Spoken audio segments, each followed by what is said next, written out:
It's time for a Councilmember Spotlight. Meet Councilmember Andrew Felker. Running for office was not necessarily something I had planned to do, but I thought of doing. My children and I used to make frequent trips inside City Hall during piano practice.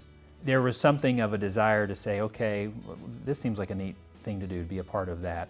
I'd always wanted to be involved with the community. Before I ran for office, I tried to get involved with things relating to, to the community, Chamber of Commerce and other volunteer organizations. So being involved in the community was something I wanted to do. And when the opportunity came up, I thought, well, let's see what happens. And I said, well, I think this is something I'd like to do. I'd like to be able to be a part of the community, to provide my time and expertise. I thought I could be a contributing voice to the council, and it's been a learning experience ever since. My first thought of what do I want to accomplish, I want to make sure I'm representing what the people have elected me to do. Sometimes that means trying to find out what they want to have happen in a certain situation or when a certain matter comes up, and so you listen and you try to learn both from your constituents and from the people advocating for a certain course of action. And so then trying to just work through and reason to the best solution possible. When I think of what I enjoy doing, I just enjoy working with people. Just learning what's important to my neighbor down the street or someone in a neighborhood close by, that process of just hearing from them, even if they're complaining and they don't like what's happened, maybe we've already voted on something, the first reading or first step of the process, and they learn about it and they come to me and complain. I somewhat enjoy the process of dialoguing with them to both understand what they really want to accomplish, what they really would like to see happen, and also advocating sometimes for what we've already done and what maybe I might feel differently about that. So that communication, that opportunity to work with the constituent who has an issue, I find that an enjoyable experience. I also just enjoy trying to understand the process of the issues in front of us. So trying to get to the bottom of what is really going on here, and is this really the best solution? Are there things that we could do differently or do better? And that's my goal when I'm looking at a matter is, something that's being presented to council is, I'm going to take something of a skeptical view because I want to be able to, at the end of the day, make sure what we end up with is going to be the best thing for the city.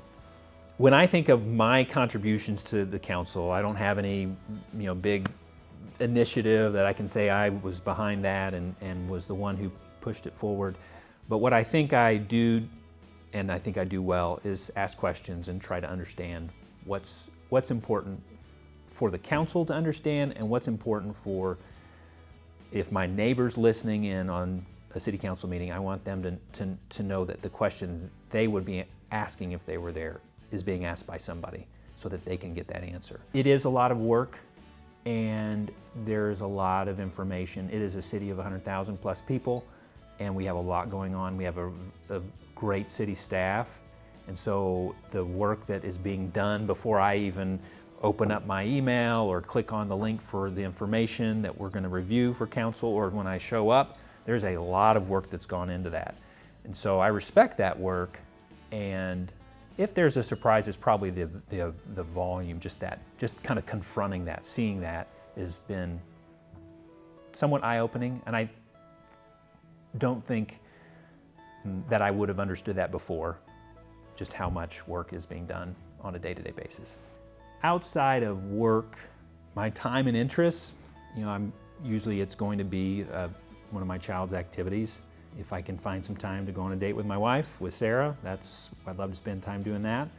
After that, being outdoors, again, it's often with family or friends. I'd like to be able to do that as much as I can. So I love the idea of the people of Lee Summit being more involved in the community. And when I think, well, what can someone do to be more involved? By all means, call and ask your city council members, is there some way you can help? Because we might know of a committee or a council or a commission that needs a person to step in and be a contributor. So that's one way I think people can get involved. And then there are so many different ways to be involved in our community when it comes to volunteering for some wonderful nonprofit organizations that are, serving, if you will, in the trenches with whatever's going on in our community, or those who are involved from a business perspective, involving yourself with the chamber or with the EDC. I think those are great ways just to get to know people and also to further understand ways that you can contribute. Volunteer for your homeowners association. Some might think that's not a glamorous thing, but that's one thing I did early on, and it's one way to get to know some important things. It helps you understand kind of what's going on behind the scenes, and you can be a part of, or a voice to that, and being able to provide some feedback for your very local community. So just get involved.